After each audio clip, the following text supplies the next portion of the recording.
Hi guys, welcome to today's webinar. We're going to get going in the next 2 to 3 minutes. Thank you.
Hello, my name is Quiva. I'm the events manager with Limerick Chamber.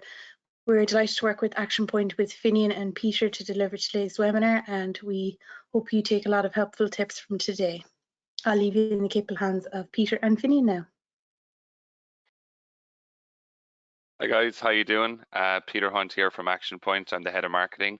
Delighted to welcome you all to today's webinar. We'll be focused on Microsoft Teams and remote working. Just a bit of background on Action Point. We're an IT services software development company based out in Castletroy. Well, based out of our homes at the moment, but our HQ is in Castletroy. We've got offices right across the island of Ireland. And I suppose we've been working very, very closely in the area of remote working, supporting our clients and getting set up for remote working, but also helping them to remote manage their infrastructure as well.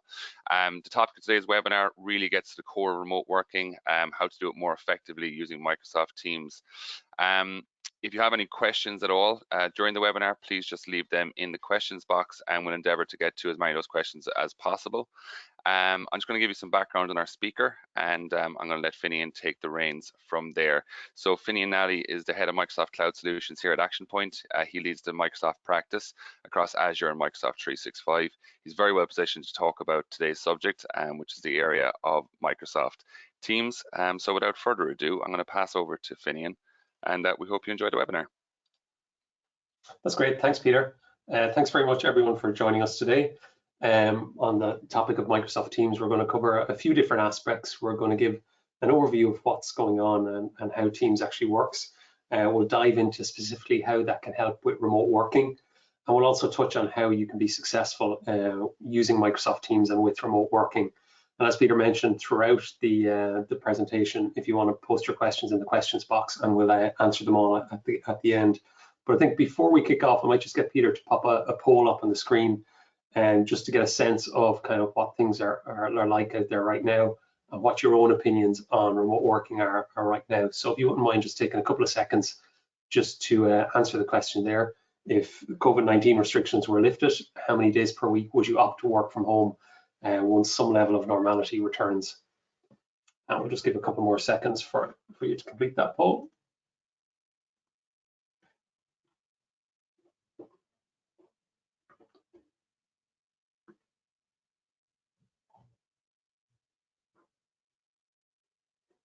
Great, thanks very much.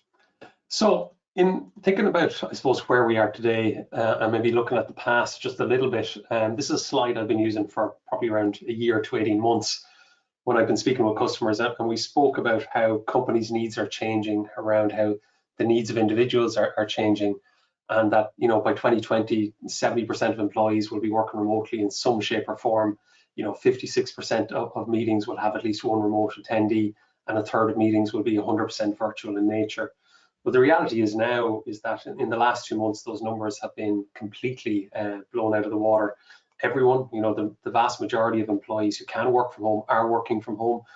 Certainly in Action Point, all of our meetings are 100% virtual in nature. There is no more booking conference rooms and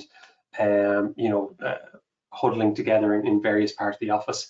Everything is done virtually and specifically over Microsoft Teams. But when we think about, I suppose, the extent to which those numbers have changed, often we're faced with the challenge of, you know, what does teamwork actually look like in reality? And when we speak to people out there, we find a number of different things. You know, we find there's disjointed collaboration and file sharing. People are using a lot of different tools, you know, between Slack, Dropbox, Google, Zoom, Teams, you know, all of those kind of things. There's a lot of disparate resources. And if we think of our mobile workforce, there's a lot of different skill levels, a lot of different devices across our workforce. And it really becomes a bit of a mishmash of things. And it can be very difficult for us as members of staff or as business owners to deliver effective teamwork without, I suppose, bringing all of those things centrally and bringing it all together. So Microsoft Teams is the tool that actually does that. And, you know, if we look at the thousands upon thousands of people who we deal with on a regular basis, Teams has become the critical tool for success in remote working, not only pre-COVID-19, but also right in the midst of it, in the midst of COVID-19 right now. So Microsoft Teams is the hub for teamwork within Microsoft 365. And sometimes I get asked the question, well, Teams is pretty new, or, you know, how do I know if it's good, or how many people are actually using it? So over the last 3 years of which Teams has been in existence, it has right now 75 million or over 75 million active daily users. So Teams is tried and trusted by many organizations globally, both small, you know, 1 and 2 people organizations, right up to organizations as large as Coca-Cola and various other companies with hundreds upon thousands of employees using Teams on a day-to-day basis. So it is the choice tool of not only SMB, but also of enterprise customers.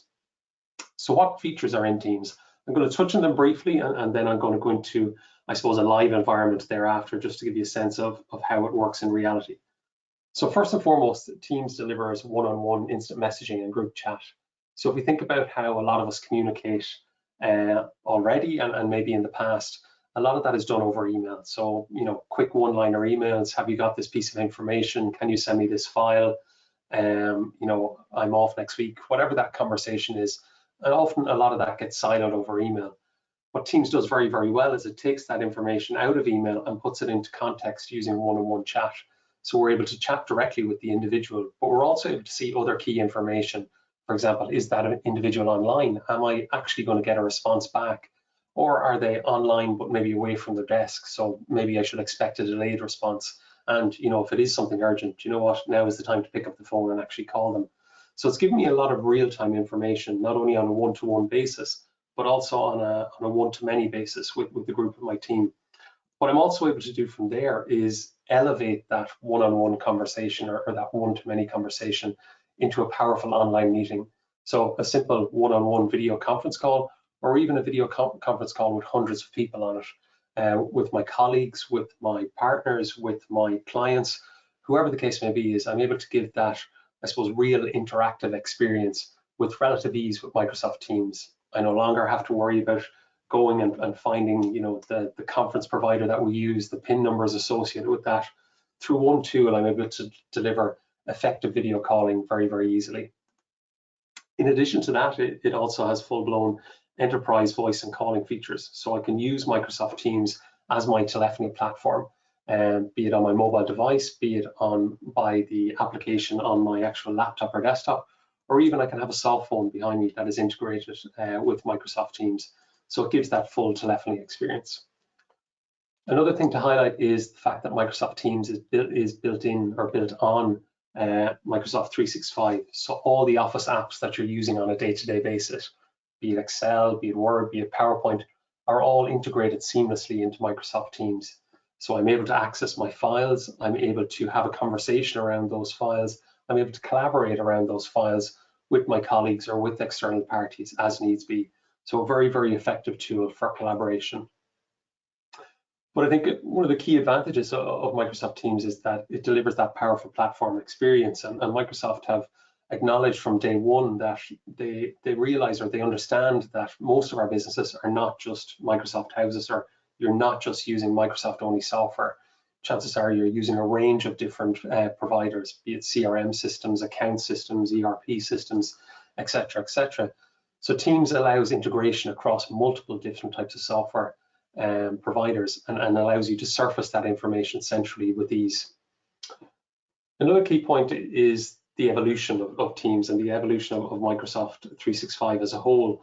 I suppose when you adopt Teams, or when you start to use Teams, you're not getting a product that is just static, that you install and is the same from now until the next 5 years. Teams is constantly iterating, it's constantly innovating, bringing in new tools, for example, inline message translation. If I'm working with colleagues in different countries who speak a different language, I can easily communicate with them. I can introduce things like live captions and subtitles into my live meetings that appear in real time, that allow me to give that extra level of communication that I previously didn't have. I can go to the extent of customizing my background. If like a lot of people right now, their home office could be their back bedroom or their kitchen table. Maybe I want to change my background to make it look more professional, to look like I'm in the office, or to hide the mess that's in the background. So Teams is constantly adding those features, which give that, I suppose, extra bonus or extra slice of innovation into the product as well. So in looking at that sweeping summary of some of the key features, how does that relate to remote working? How do we start to actually use Teams effectively in remote working? So thinking about that one-on-one communication, or that instant messaging chat, this is an example from a couple of weeks back of my own Teams client, where I was involved in 13 separate conversations with different members of staff. Some were on a one-to-one basis, others were on a one-to-many basis. But for me, that was 13 and probably a lot more emails that I didn't need to reply to, that I didn't need to jump into my Outlook and engage in a complex email thread back and forth. It was 13 pieces of work that were done very quickly, and that allowed me to quickly get an information from a colleague, or vice versa, a colleague getting a piece of information from me very, very quickly, that ultimately sped up the level of communication we were having around that. In addition to that, a lot of those conversations we actually elevated up into video conversations, and I would do this on a, I suppose, a daily basis, where I'd have that video conversation with members of my team. So some of these are, well, we have our daily sales stand up. Other calls might be, well, you know what, we're going to have a virtual coffee here because we don't get to bump into each other in the hallway anymore. Let's have a chat, see what's going on with people. And others then are team-wide meetings, where our board of directors are giving an update on, well, here's the direction of the business, here's how things are performing, here's the changes we're implementing for COVID-19. So we're able to do that very, very rapidly within Microsoft Teams. And we're even able to go to the level of adding in different things. So if I need to record the meeting, I simply click a button. I don't have to go off into a third-party piece of software. or go off into some other channel, I can easily just click one button and it automatically starts recording that meeting very, very easily. So to give you a sense of what that looks like in action, I'm just going to bring up a demo Teams client I have to show you what that looks like. So again, I'm working from home here. I can see over on the left-hand side the various parts of Teams, be it my activity, the Teams, the calls, the chat that I'm involved in. And I can also see my main chat window here. So I'm lucky enough in this scenario, I'm not communicating with that many people. I'm communicating with Alex and Emily and Alan here. And I can see straight away that, right, Emily and Alan are both offline because they have this kind of grayed out dot or whited out dot beside them. But I can see that Alex is online, but he's maybe away from his desk. He has this kind of orange icon beside him. So straight away, I'm able to get a sense of, okay, are my colleagues online? Are they being active right now? You know, should I instant message them? Should I call them? Should I video chat with them? Are they able to assist me with my working? I'm getting a sense of actually what's going on. I can also get a sense of, right, for example, Alex here, if I need to communicate with Alex and he's not online, I can say, right, within our organization, who else works alongside Alex? What are the other people on his team? Maybe it's Adele, maybe it's Megan, maybe it's Lynn.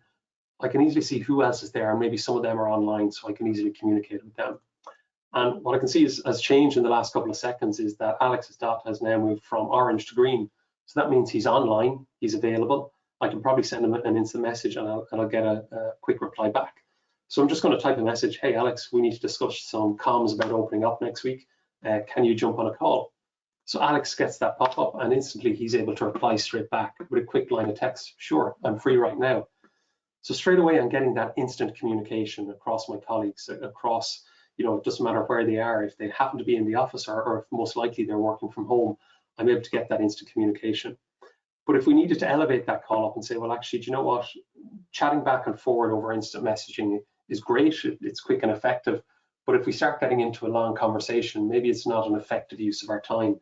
And maybe we need to elevate that up into a video call. So by simple clicking on one click, I'm actually able to get that into a video call very, very rapidly, where I can call Alex and say, hey, what's going on here? Can you help me? My video pops up, ready to go. I can see it's calling Alex, and hopefully he's going to answer.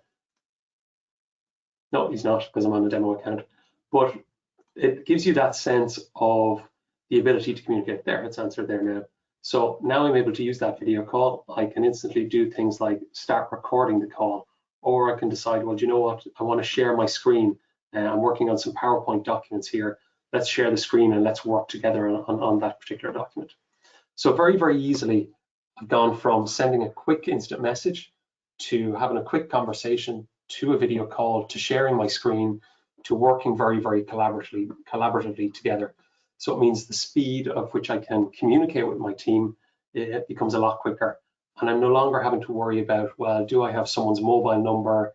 You know, are they working right now? Are they available? All of those kind of challenges that previously presented themselves around remote working, I'm able to address a lot of them. Second area I'm going to cover in terms of remote working is this concept of an organizational-wide team. And, you know, I suppose our company is no different to many companies out there, where we get a lot of communication going on between new members of staff starting, you know, our remote working policies, the ISO audit that's coming up, you know, an all hands on a certain date at a certain time. Lots and lots of communication going across the business. And chances are the majority of the staff actually miss a lot of that communication. It's bogged down in email or gets lost in email.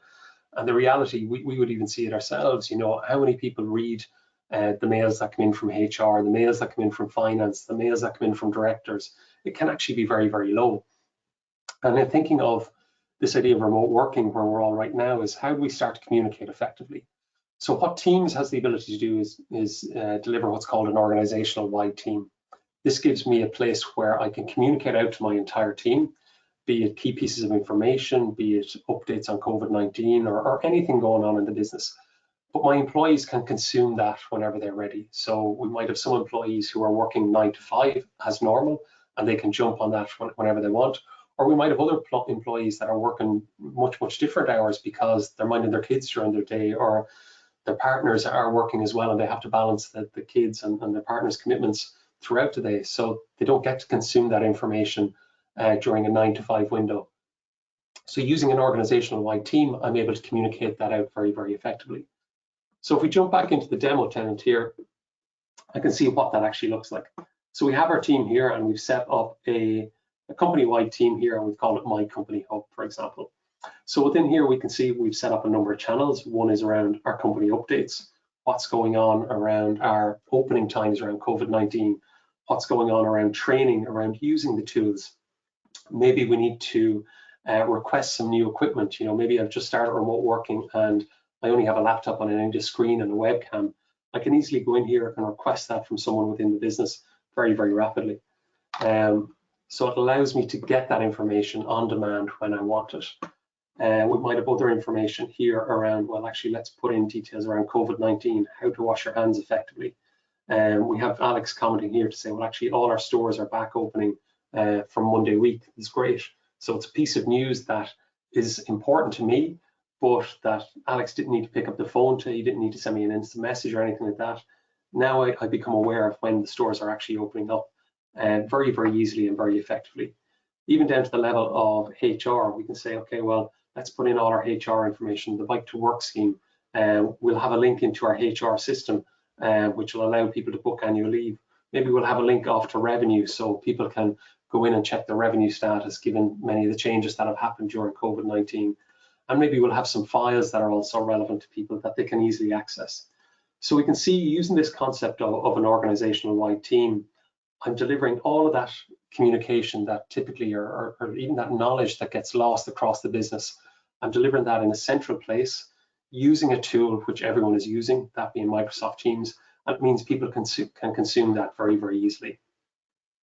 So switching back over to our deck for a second, I suppose the main part of our teams, or the meat of it, really is around this concept of a team. So a team is maybe a piece of work, a project that I'm working on, or it could be my actual team, my sales team, my marketing team, my accounts team, whatever. But it allows you to bring all that information centrally into one single place. And looking at the example on screen, we can see, right, we've got a Mark8 project team, and there's a number of parts to a project team. There's a go-to-market plan, there's research and development. But if we think of any piece of work, typically there's a lot that goes with that. There's files that go with it. There's probably a project plan that goes with it. There's often lots of conversation over the phone, over email, over conference that happens around any given piece of work. So what Teams allows us to do is centralize that very, very easily. So bring all our work together in one place. Bring all the files together in one single place, so I don't have to worry about jumping off into network shares or diving back into my email to find the attachment that someone sent me 3 months ago. Like I said, it also brings in this idea of bringing project plans together, so I can quickly and easily spin up a given project plan.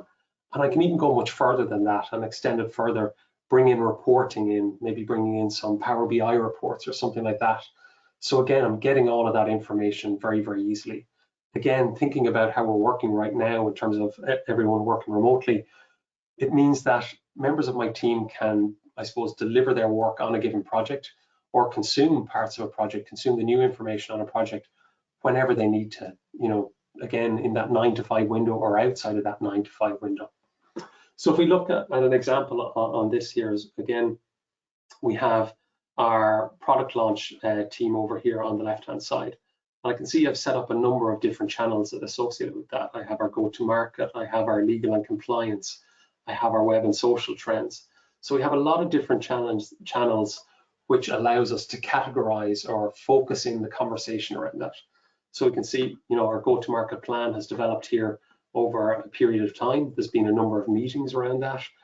We've seen who's been involved with the meetings. We've seen the comments that have been involved in that, and everything that has happened around our go-to-market plan. So often we think about, right, you know, we start off a given project with 3 or 4 members of our team, but what happens if we need to add in somebody new into that, and we're 6 weeks into a given project? The previous way of getting that person up to speed was maybe to have another meeting, to forward on a lot of the correspondence, and ultimately that person never really got up to speed as to how the project has got to where it is to today. By using Microsoft Teams, they're able to see the project history to date, everything that's gone on with it, all the files that have been created during the project, and really see in depth what's going on. They can even go much further than that. And for example, in this particular team here, we've got some meeting notes. So right, we can see all the meeting notes that happened on a previous project. we can see the financial view, the performance of the project very, very quickly and easily. Maybe we need to look at some planning around elections or the events or whatever the case may be. Is again, my project plan is just there at my fingertips. And if you notice, I haven't had to jump outside the Teams client once. I've been in that Teams client in the context of be it a board meeting or a product launch or whatever it is, and I'm able to get access to all of that information very, very easily. And so it means that everything I need is at my fingertips. And again, from a remote working point of view, it's making it easier for me. I don't have to worry about connecting back to the office server using VPNs. I don't have to worry about, asking my colleagues, where is this file or where is this piece of information? All of that information is readily and available for me when I want it. Just to move on from there, and I suppose thinking about, the basics of Teams, which I've touched on in terms of the instant messaging, the video calling, and that actual working around a project or within a team. Teams actually goes much, much further than that. It allows us to introduce automation and apps into Teams very, very easily. So some examples of that, I can introduce automation with bots. So I could put a bot in to say, well, we've got a health and safety request. There's been a health and safety issue, or we have an IT support request. So I can leverage the power of bots to automate some of that conversation back and forth that maybe previously was quite mundane. Someone wanted a password reset and they wanted to log an incident, and how do they go about that? We can leverage the power of bots within Teams to do that very, very rapidly. We can also introduce elements of automation in here as well. So if we think of a scenario, for example, I mentioned a board meeting there a little while ago. Well, how do we go about approving documents for the board to see? Well, we can introduce approval flows within Microsoft Teams to say, well, actually, when someone submits a file or uploads a file into our draft documents team, that will then be passed on to a number of member staff for them to approve. As soon as they click the approve button, that file is automatically moved into the board production channel or the board live channel for the board members to see. Other things we could approve are, for example, annual leave or maybe a budget approval flow or some kind of customer quotation flow as well.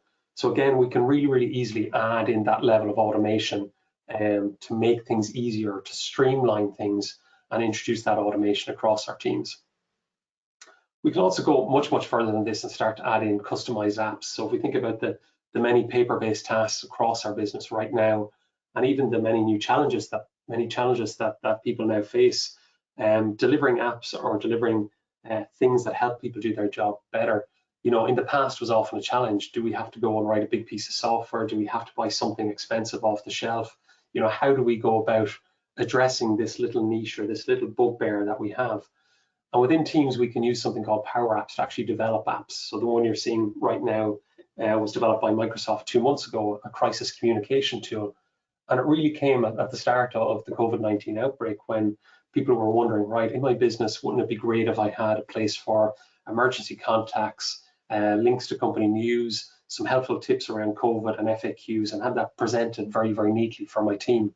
So Microsoft built the Crisis Communication Power App, and through Teams, they were able to surface that to all of their employees and to any customer who actually wanted it. So be it a crisis communication tool, a HR tool, a health and safety tool, any of those apps can be really, really easily embedded in Microsoft Teams. And again, give your team that central jump off point, regardless of where they are, be it in the office or working remotely. So in summary, again, I'm conscious of the time that we have today. The 3 key areas to think about with Microsoft Teams when you're working remotely. It's that quick instant communication, be it over text or instant messaging essentially, or more so over video calling. The information within context. If you're working on a piece of work, how do you manage that effectively? And how do you centralize the communication about that? And also extending beyond that, visualizing your data in Microsoft Power BI, automating or adding in those quick apps very, very easily. Now, that's all great. We've showed that it's a powerful technology platform and there's a lot of great stuff in there. But I suppose the secret sauce within Teams is actually how do you make it successful? How do you make it work effectively for your business? How do your team use this tool without consistently coming back to you and going, we're having problems here or it's not being very effective? So there are a few areas to consider. The first is, I suppose, devices, and this is probably a critical element to it. Often, when we hear feedback from customers, or customer rings us and said, I used Teams and the experience wasn't that great. 9 times out of 10, it's down to the device that they're using. They're using some poor quality headphones that they got with a mobile phone 3 years ago, and they're wondering why the sound quality is poor. So we always recommend that you use a Microsoft Teams certified device. And a certified device doesn't necessarily mean expensive. So for example, my own setup here today, I'm using a laptop, I have a Dell 24-inch monitor, and I have a Logitech webcam. And my Logitech webcam does my voice and my video, and it does it, consistently Monday to Friday throughout the year, as I've worked remotely for a long time. So it's a certified device, very, very inexpensive, but gives that high quality experience very, very easily. So it's important to remember to make sure you're using Teams certified device. There are, I suppose, some softer tips as well. I suppose when you're working remotely and using Microsoft Teams, it's important to set up your physical workspace. It can be easy to have, I suppose, a different workspace every day of the week, almost, the fact that we're working from home. But I think if you've got that space, be it at the end of the kitchen table or in the back bedroom or wherever it is, designate that space your workspace. Have it set up as best as possible with a screen that's appropriate, with an external keyboard and mouse, and meaning that this is your home office, wherever that may be within the actual home. It's important to get your video ready as well, and something certainly myself and us in Action Point are a huge advocate of is to turn on your video. But get your video right. Make sure your face is centered in the video. Make sure your colleagues can see you. I think, thinking about all the meetings that we would have on a continuous basis within Action Point, a lot of those meetings go a lot quicker because we see the reaction on screen, we see the facial expression, we understand how people are talking on the meeting by seeing them as well as hearing them. As well as that, it's important to collaborate, and I've touched on this very briefly during the course of this webinar. The power of Teams is in that collaboration piece. So again, if we think about maybe conference calls of the past where we had that conference call, someone maybe took a few notes on a sheet of paper, then they typed them up after, then they circulated the actions around to someone else, and multiple people started working on different documents and emailing them back and forth. With Teams, we're able to pretty much condense that entire process and say, well, actually, let's work on a document while we're having a video call, and let's work on it together, be it a Word document, a PowerPoint document, an Excel file, with multiple people working on that document at the same time. So you can say, well, change page 1 to this, change page 2 to that. Let's put in a plan around what we're going to change in the future. So all of that is happening in real time as you're on the call with Microsoft Teams. So it can be a very, very powerful tool to, I suppose, speed up how you're working. And lastly, really just to touch on the softer side of communication, I alluded to it earlier on by mentioning we do a virtual coffee in it. I think in the scenario that we're all in right now, it's important to realize that all the calls that we have shouldn't be just about work. We need to have that virtual water cooler to say to our colleagues, hey, what's going on with you? How are the kids? How are you getting on? How are you finding or coping with the pressures that are out there? And Teams does that very, very well, again, through that video calling feature, and just to be able to chat to our colleagues on a no work talk basis. The last area I'm going to cover is just around resources, and we'll be sending out all of these slides after. Again, this is based on a number of questions that we would get asked over the last number of months as we've delivered these webinars. First and foremost, it is about security and control, and it's one of the things that Microsoft Teams is heads and tails above many of its competitors in terms of the level of security it gives you, from allowing who can set up a team, who can set up a meeting, who can you allow into those meetings, as well as the control that it gives you during that meeting, putting up consent pages about that recording is going to happen, moderating conversations in certain channels that may be sensitive, and doing a lot more advanced features around data loss prevention policies and things like that. So Teams has all of that in, all of those features built from the ground up. It's not something that you have to go on to a higher plan for or a higher SKU for. It's baked into the product from day one. As well as that, on the training side, there's lots and lots of videos out there. Teams training, support.office.com will give you a lot of that. And even down on the Teams client itself, if you're ever stuck, if you're ever wondering how to do something, down in the bottom left, if you click on help and click on training, it'll bring up very quick and easy videos so you can see what's going on. But also in Action Point, we also deliver training as well. We've had a lot of demand for this, specifically over the last number of months, but we have been doing it for a while in our Action Point Academy. But over the next couple of months, we'll be launching more virtual training through our Action Point Virtual Academy around Microsoft Teams, around Microsoft 365, and various other topics as well. So feel free to reach out to us with that. So with that, and I'm conscious of everyone's time this afternoon, we might just hand over to questions. I can see there's been a few in the chat box. Thanks a million, Finian. Yeah, please do get your questions in, guys, and we'll get to the existing ones in just a moment. Finian, I just have one question. I guess a lot of people are using Office 365 for their day-to-day, and maybe they're opting for Zoom or GoToMeeting or maybe Google Hangout as an option. Can you maybe I suppose explain how Teams can easily, I suppose, integrate into the existing Office 365 stack?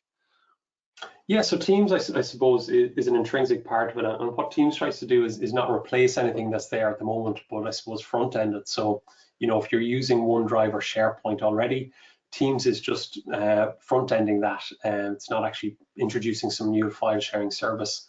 So it delivers things very, very effectively through that.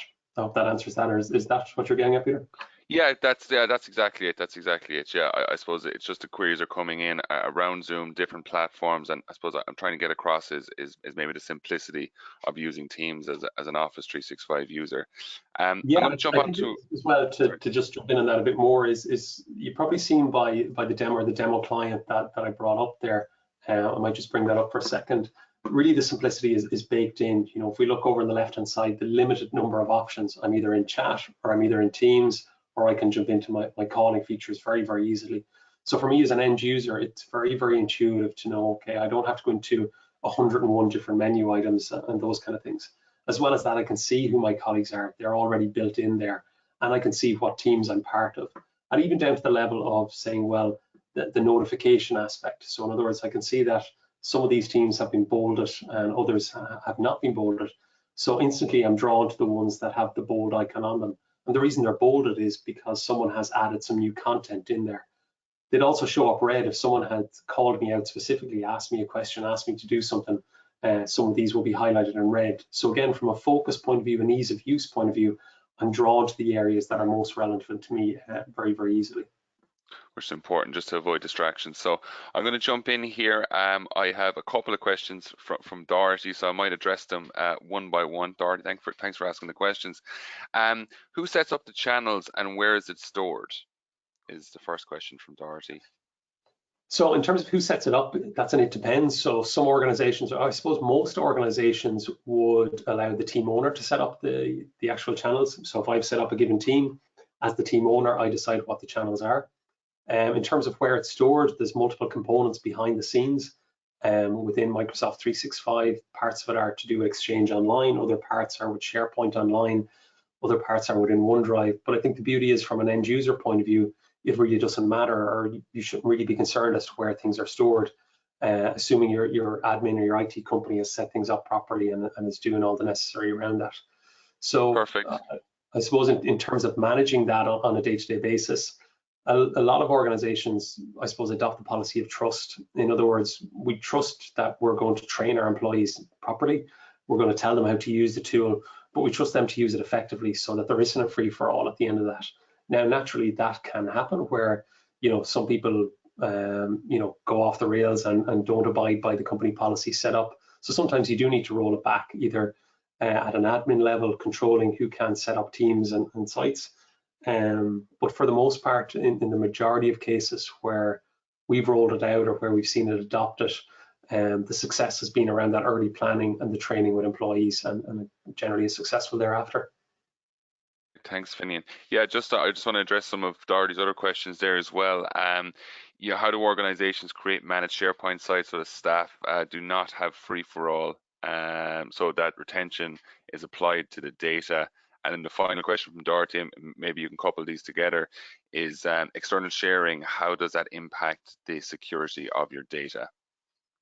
Yeah, so again, it's down to how you configure it. So again, you can decide not to have external sharing, so not allowed any of your team to share externally, or you can open that up wider. It also, I suppose, factors in if you have data loss prevention policies behind the scenes. So in other words, you want to give your employees the flexibility to share documents or to share certain content, but then you want to have the control behind the scenes to know if they share something they shouldn't be sharing, that can be blocked very, very easily.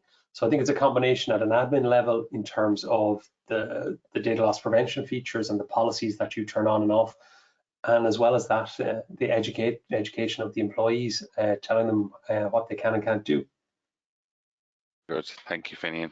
A question here from Robert. You mentioned the evolution of Teams, and certainly Microsoft seem to be fine-tuning the application, releasing updates every couple of weeks.